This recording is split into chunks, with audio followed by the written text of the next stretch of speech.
గం గణపతయే నమః. శివాయ గురవే నమః.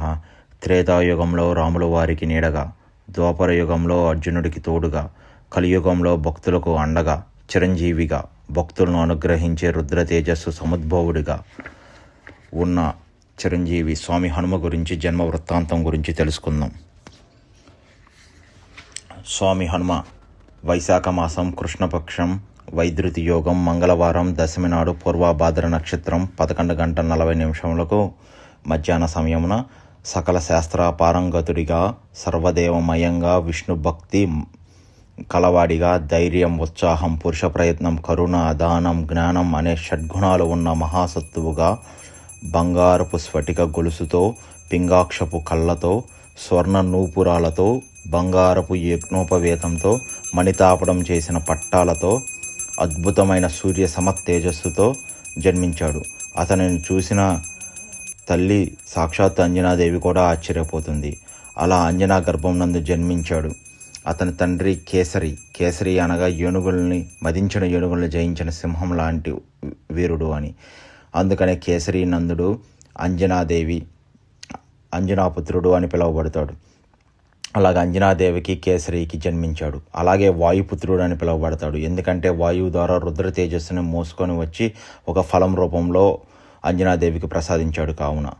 అలాగే రుద్రవీర్య సముద్భవుడు అంటారు. మర్కట రూపంలో పార్వతీ పరమేశ్వరులు సంచరించి పార్వతీమాత సోయాన గర్భాన హనుమంతుల వారిని మోసింది కాబట్టి దీనికి సంబంధించిన 3 కథలను, పురాణాంతర్గత విషయాలను పురాణ పురుషులు వడ్డిపతి పద్మాకర్ గారి లాంటి వాళ్ళు ప్రమాణపూర్తిగా పరాశుర సంహిత, వ్యాస మహర్షి వారి తండ్రి యొక్క పరాశురుడు అతనికి స్వయాన హనుమంతుల వారే చెప్పి రాయించుకున్న పరాశుర సంహిత ఆధారంగా పరాశురులు మైత్రేయులకు చెప్పిన కథలతో సవివరంగా వివరించారు. అక్కడ వినవచ్చును. అలాగే నేను సూక్ష్మంగా కొన్ని చెప్పే పనులు చేస్తాను. ఇక స్వామి హనుమ విశేషణాల గురించి చెప్పాలి అంటే అది సంవత్సరాల తరబడ్డా కూడా పురాణాంతర్గత విషయాలు ఆయన కథలో ఎప్పటికీ అవ్వవు. మనం హనుమ జయంతి సందర్భంగా కొన్ని విషయాలను మాత్రం చర్చించుకుందాం. స్వామి హనుమ మంత్రస్వరూపం. పంచముఖ రుద్రుడే పంచముఖ ఆంజనేయుడు.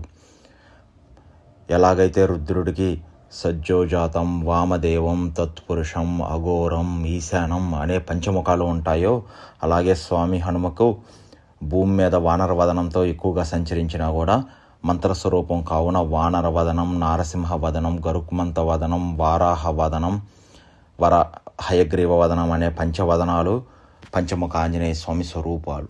వానరవదనంతో సంచరించిన విషయం మనకు విదితమే. అలాగే శత్రు సంహారం చేసేటప్పుడు భీకర నరసింహ అవతారం ఎత్తుతాడు, నరసింహవదనం. అలాగే గాలిలో ప్రయాణించేటప్పుడు వాయువుకు సమానంగా గరుక్మంతుడిని దాటే వేగంతో వదనంతో కనబడతాడు. అలాగే భూమి ఎప్పుడైతే సముద్రంలో మునిగిపోతుందో ఎలాగైతే వరాహస్వామి ఉద్ధరించారో తన ముఖం మీద భూమిని నిలబెట్టి, అలాగే శోక సముద్రంలో ఉన్న సీతమ్మ తల్లిని ఉద్ధరించిన మహానుభావుడు వరాహస్వామి వదనం. సర్వజ్ఞానమూర్తి అయిన హయగ్రీవుడు ఎలాగో హయగ్రీవ వదనంతో సర్వజ్ఞానాన్ని, అసలు ఆయన వాక్య జ్ఞానం కాబట్టి అందుకే హనుమ అని పేరు వచ్చింది. అరణి అంటే 2 చెక్కలతో మదనం చేసి అగ్ని పుట్టించడం. అలాగే కింద దవడని పై దవడని మదనం చేసి వాక్కు అనే అగ్నిని పుట్టిస్తాడు కాబట్టి జ్ఞానవాన్ ని హనుమాన్ అనే పేరు. అలాగే ఇంద్రుడు వజ్రాయుధంతో కొట్టినప్పుడు హనువులు ఏర్పడ్డాయి కాబట్టి హనుమాన్ అనే పేరు వచ్చింది. అందుకే తులసీదాసు గారు జయ హనుమాన జ్ఞానగుణ సాగర జయ కపీసతి లోక ఉజాగర అని మొదటి దోహాతో మొదలు పెడతారు. వాల్మీకి మహర్షి వాక్య కోవిద అని ప్రస్తావించాడు రామాయణంలో. అలాగే సుందరకాండలో హనుమంతుల వారు సీతమ్మని తల్లిని దర్శించినప్పుడు నీవెవరు నాయన అనగా, నా వాక్కులను బట్టి నన్ను హనుమా అంటారమ్మా అని చెప్తాడు. బుద్ధి బలం యశోధైర్యం నిర్భయత్వం అరోగతమ అజాడ్యం వాక్పటుత్వం చ హనుమత్ స్మరణేత్ భవేత్. శారీరక బుద్ధిబలం, పరోపకారం, ప్రవర్తన ఇటువంటి లక్షణాలు హనుమంతుని తలిచినంత మాత్రాన, ఉపాసన చేసినంత మాత్రాన వస్తాయి.